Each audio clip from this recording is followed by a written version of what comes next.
Assalamualaikum warahmatullahi wabarakatuh. Bismillahirrahmanirrahim. Video ini dibuat untuk inputan penyusunan diri dosen dalam unjuk kerja di Dharma Perguruan Tinggi atau biasa disebut dengan PDD UKT PT. Saya Apius Dinar, ST MSI. Dalam hal ini diberikan tanggung jawab sebagai dosen pengampu mata kuliah beton 1 atau konstruksi beton 1 untuk memberikan pembelajaran mengenai teknologi dan struktur beton berulang. Materi mencakup pengenalan terhadap sifat-sifat bahan penyusun beton, mulai agregat halus, agregat kasar, PC semen, air, ataupun diberikan zat aditif tambahan lainnya, sehingga teman-teman mahasiswa mampu melakukan pengujian beton segar atau MIG desain sesuai standar SNI. Selain itu, mata kuliah ini juga membahas konsep dasar betulang, termasuk distribusi tegangan, prinsip penulangan, dan kapasitas bentur elemen, di mana fokus diberikan pada analisis dan perancangan penulangan kalau plat dalam bentuk porta, sehingga teman-teman mahasiswa memahami perilaku struktur ketika pembebanan dan paham karakteristik dari penyusun dasar konstruksi beton berulang itu sendiri. Adapun tujuan mata kuliah ini, selain memahami karakteristik dan fungsi bahan penyusun beton,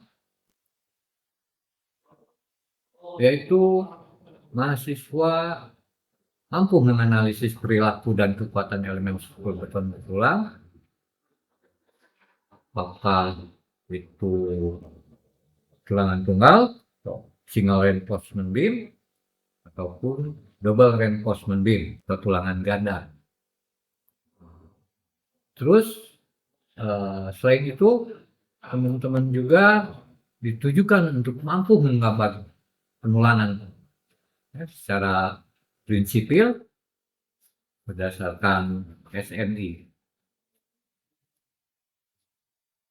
Capaian pembelajaran mata kuliah atau CMK dan manfaatnya di sini. CMK 1 kita terdiri dari 6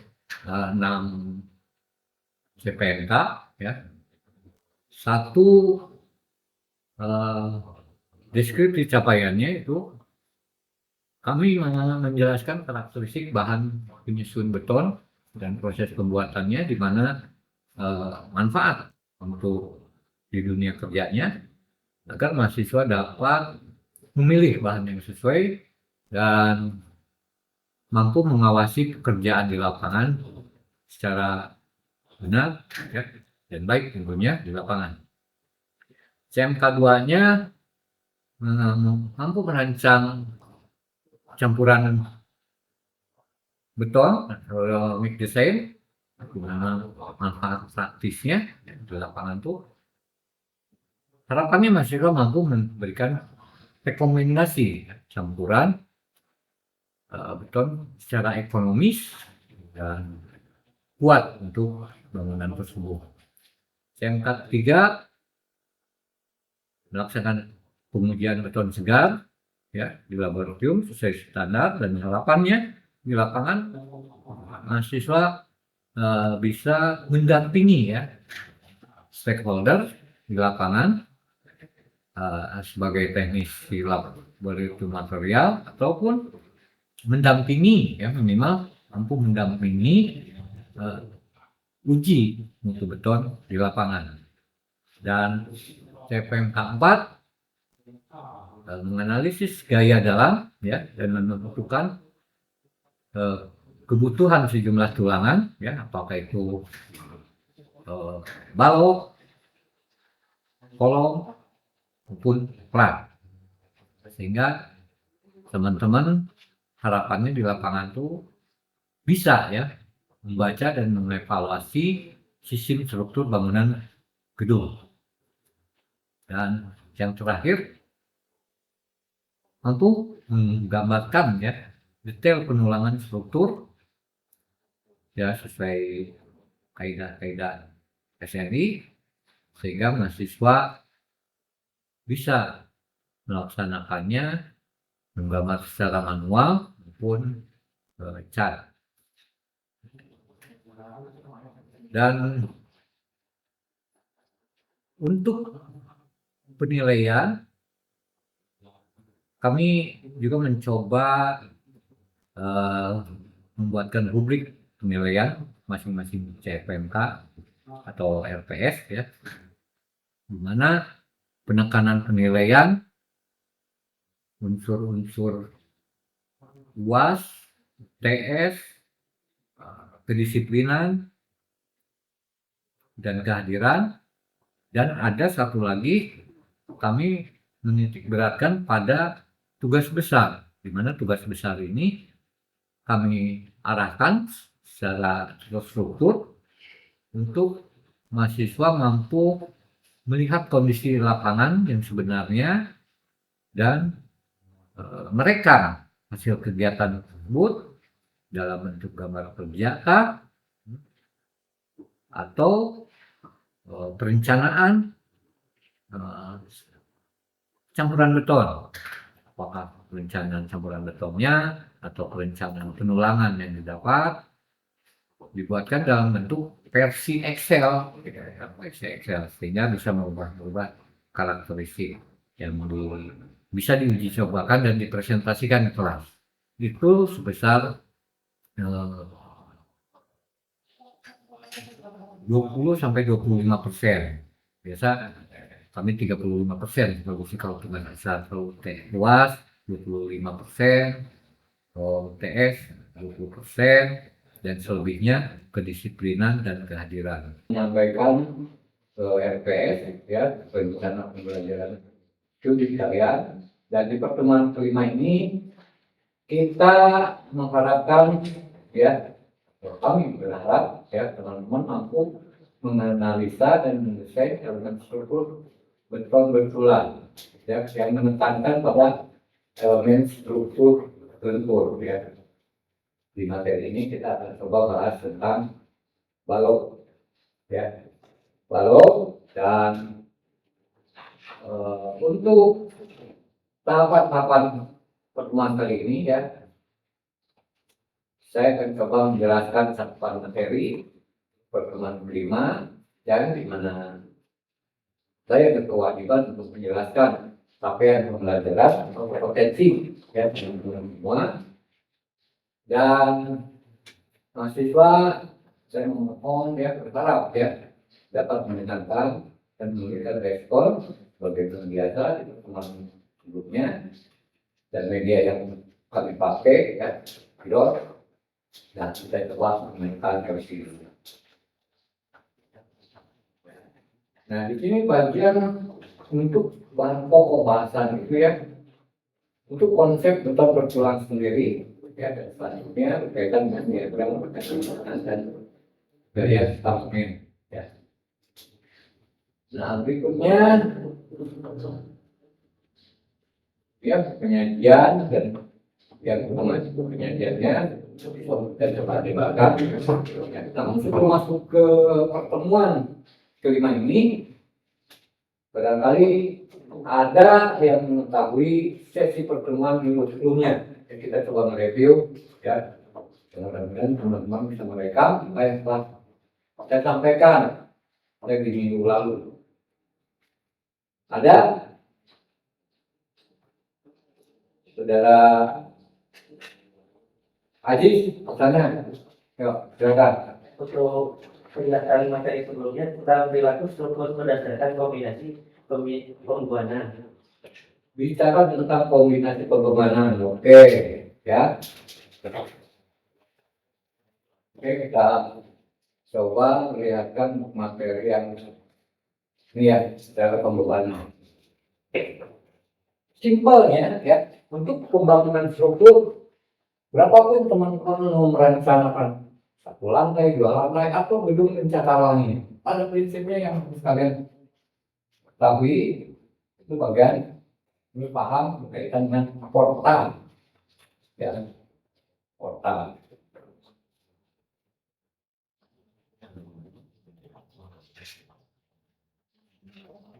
Ya, apa itu portal?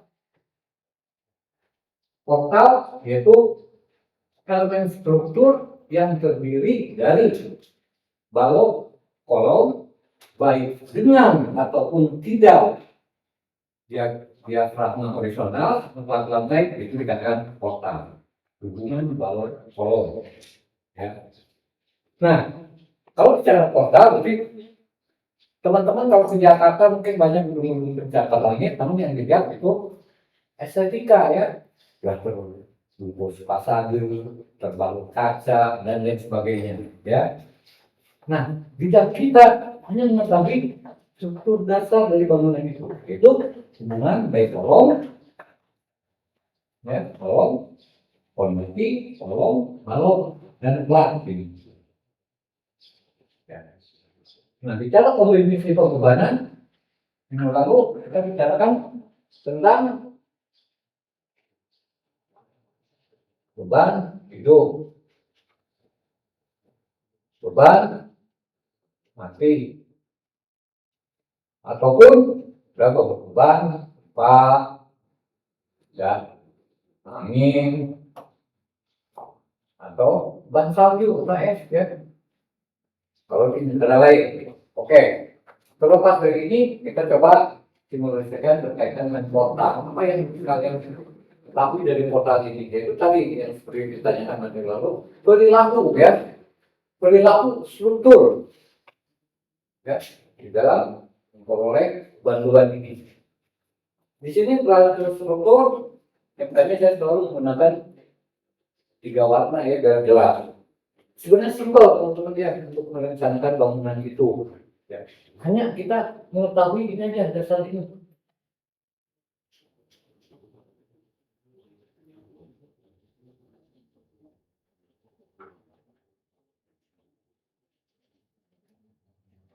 Dan seterusnya. Nah, apa itu? Ini yang dikatakan dengan momen.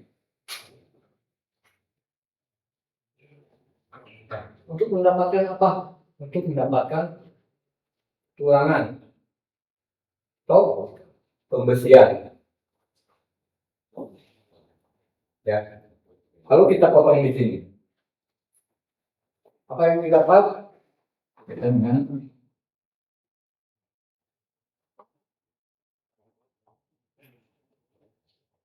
didapatkan dimensi kolom A dan lebarnya di apakah balok ataupun kolom. Saya memotong di sini berarti ini balok, ya. Nah, apa yang letusan itu fungsinya? Penanganan kalian di dalam implementasi materi kuliah analisa struktur 3 untuk mengetahui men, geser, dan normal. Sehingga proyek letusan ini berapa besarnya? Besar ini kita aplikasikan di dalam konstruksi beton-betonan berupa tulangan.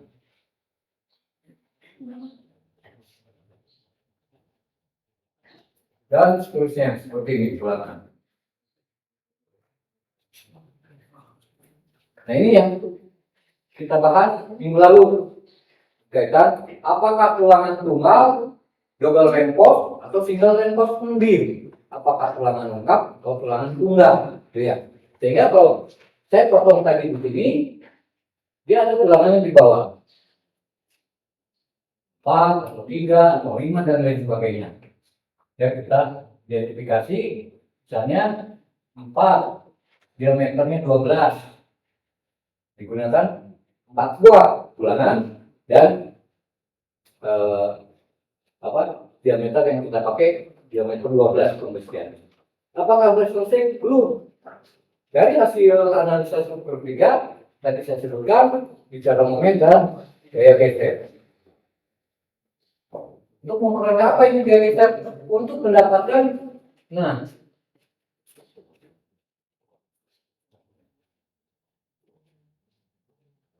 apa ini? Tulangan geser. Atau di lapangan, karena kita orang vokasi, kita biasa menyebutnya dengan gelang, ring, cincin, kan suka ya. Kalau cincinnya itu berapa? Cincinnya gitu ya. Ring, begal, atau tulangan.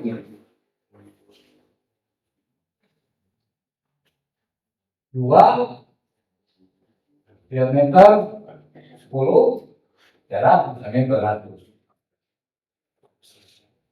Dia diidentifikasi untuk tulangan geser dan tulangan longitudinal atau tulangan transversal ya, tulangan momen diameter yang dipakai.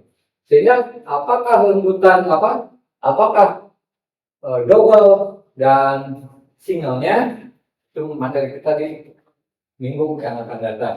Nah, sekilas dari gambaran perilaku struktur ketika dia menerima gempa dari goyangan,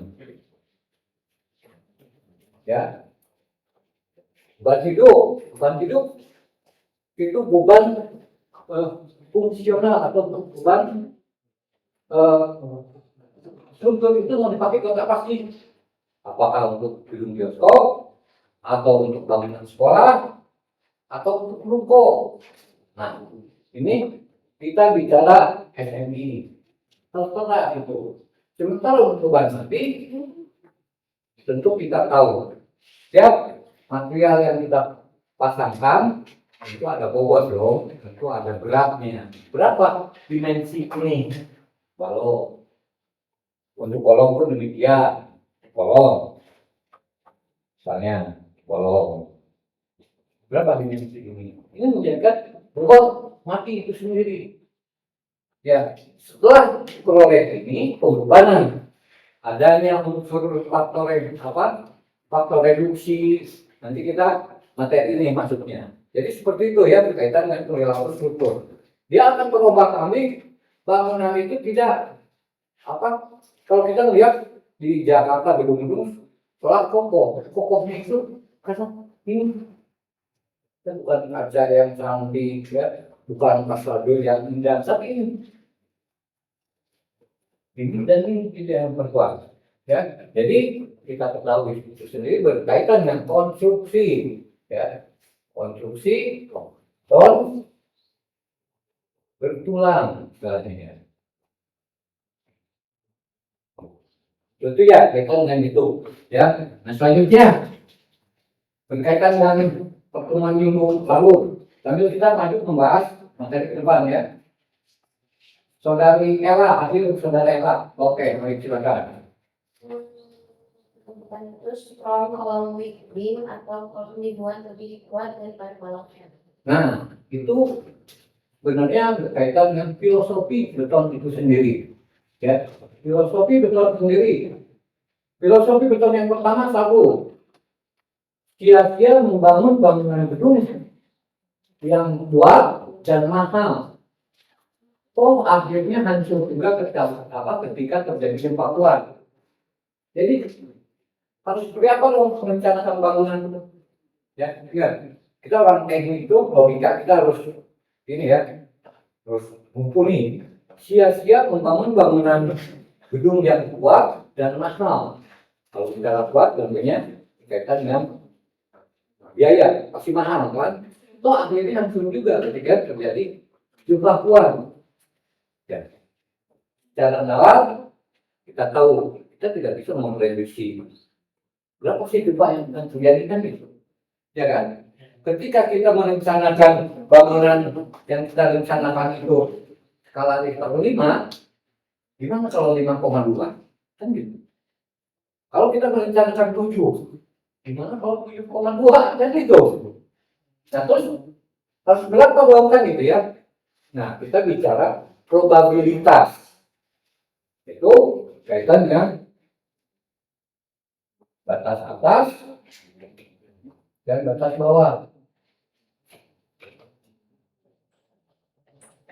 Nah, ini nanti berkaitan dengan sejumlah perlakuan perencanaan kita, itu satu, salah satunya tadi balance reinforcement beam, under reinforcement beam, atau over reinforcement beam.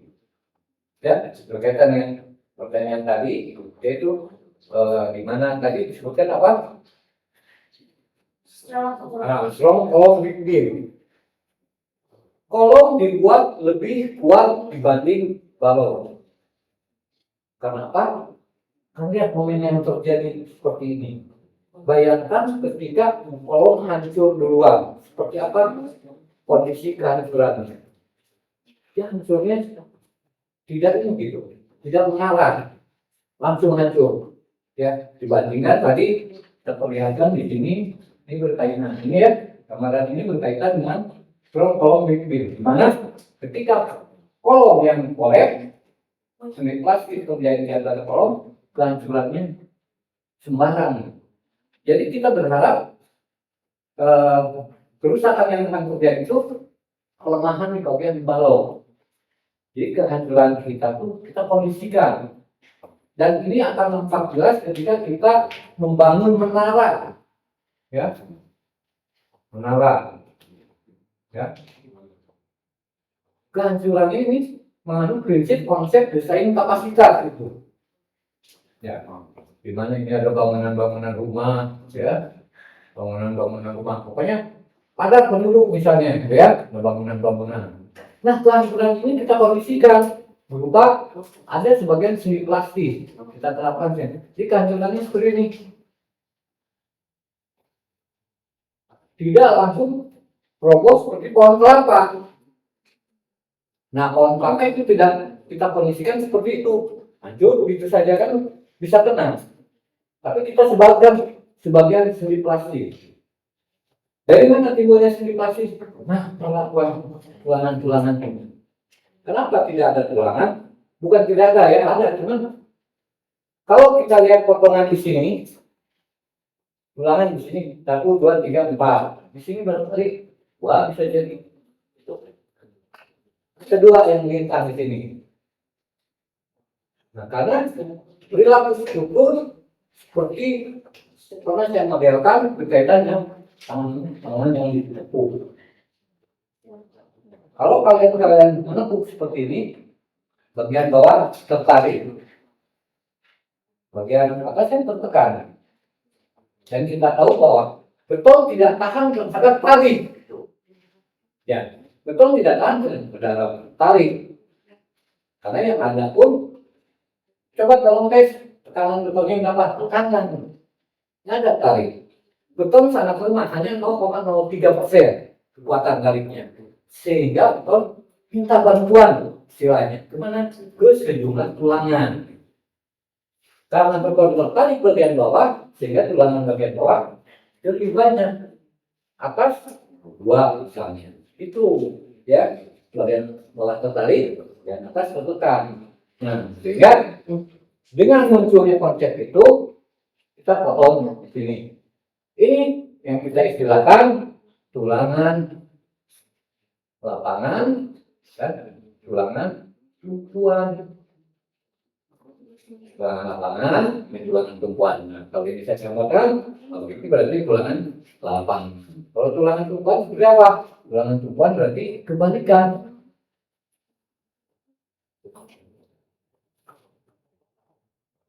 Nah, gitu. Ya, jadi ini untuk membuka aja bahwa pembangunan apapun ya kita analisa strukturnya harus tahu. Nah, itulah teman-teman di sini lemahnya di dalam analisa struktur.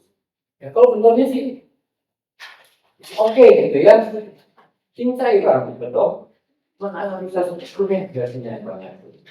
Ya, apakah dia menggunakan modelisasi sekarang kan ada ya, menggunakan tab, metal, rotan itu bisa. Nah, cuman kaitan dengan pertanyaan tadi adanya seri-seri plastik itu nih berkaitan dengan konsumsi yang terjadi di sini. Sama dengan perilaku ini. Gitu. Ketika itu terjadi goyangan, bergoyang ini. Pak, studi plastik itu seperti apa sih dalam dunia nyata? Bicara studi plastik, bayangkan Anda besi ataupun kayu, ya, penggaris yang 1 meter itu, ya, kalian potong, nah, penggaris yang 1 meter, kalian menghubungkan, dia patahnya di mana? Kira kalau kita menghubungkan sampai gitu ya, mungkin ya bisa jadi di tengah, gitu ya, atau dimanapun kita nggak tahu kan. Nah, kalau konsep desain kapasitas tadi berkaitan dengan perilaku struktur itu, kita kondisikan di bagian bawah. Berarti harus seperti apa? Si penggaris yang 1 meter itu kita potong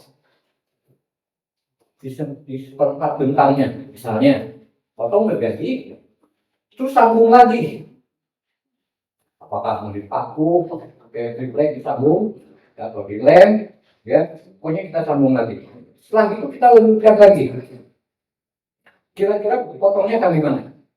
Apakah tetap di tengah atau di yang seperempat bentang itu? Gimana kira-kira? Menurut teman-teman aja. Kan 1 meter ya, mari. Nah, kita potong di sini, ya, sambung lagi. Kalau mengumpulkan lagi, potongnya akan di mana? Kira-kira? Pasti di sini. Kenapa? Perbedaan dari inersia atau perbedaan dari serat kayu itu kan. Kalau sebelum dipotong kan seratnya masih nyambung kan? Kalau penggaris kan nyambung ya, kayu tegang, seratnya kan nyambung. Ketika kita patahkan, entah di mana dia patahnya, ya. Tetapi ketika ada, biasanya kalau kita itu ada mata kayu ya. Nah, kalau ada mata kayu ini pasti di bagian mata kayu yang berpatah, ya. Nah, tapi kita kondisikan berdasarkan konsep desain kapasitas, kita kondisikan, kita patahkan di sini, sambung lagi. Kita patahkan sampai di sini, tulangannya ketika kita sambung lagi di bawah, sehingga terjadi perbedaan inersianya di situ. Ya, seperti itu. Nah, ya, analoginya gitu pun dengan besi yang panjang. Besi yang panjang, kita potong, terus kita las lagi. Terus kita coba patahkan. Pasti yang bagian las, ya kan? Karena ada perbedaan material yang di situ. Ya, lebih kecil, kalau lebih kuat kan, gitu ya. Pasti di situ kan. Dengan menyebabkan sebagian besar manipulasi. Oke, yang berikutnya. Coba saya ingin tahu saudara Hasan. Silakan. Plane span ratio under 11.1 over Berkaitan dengan itu tadi ya, konsep desain kapasitas, barang reinforcement beam, over reinforcement beam, dan under reinforcement beam, gitu ya. Berarti ada penyekan under reinforcement beam. Nah, itu berkaitan dengan apakah yang kita rencanakan itu masuk kategori barang reinforcement beam, apakah masuk ke dalam kekuatan berlebihan, over reinforcement beam, atau under reinforcement beam, atau kekuatan kurang. Nah, menurut analogi kalian, kita sebaiknya berdasarkan konsep tadi ya. Nih, logikanya agak terbuka nih seperti ini ya. Coba, kira-kira kita merencanakan over reinforcement beam, perkuatan berlebihan kah, atau perkuatan kurang, atau malah kita rencanakan balance yang seimbang. Video ini sekali lagi untuk pemenuhan PDD Partai Perguruan Tinggi. Demikian saya sampaikan. Wabillahi taufiq wal hidayah. Assalamualaikum warahmatullahi wabarakatuh.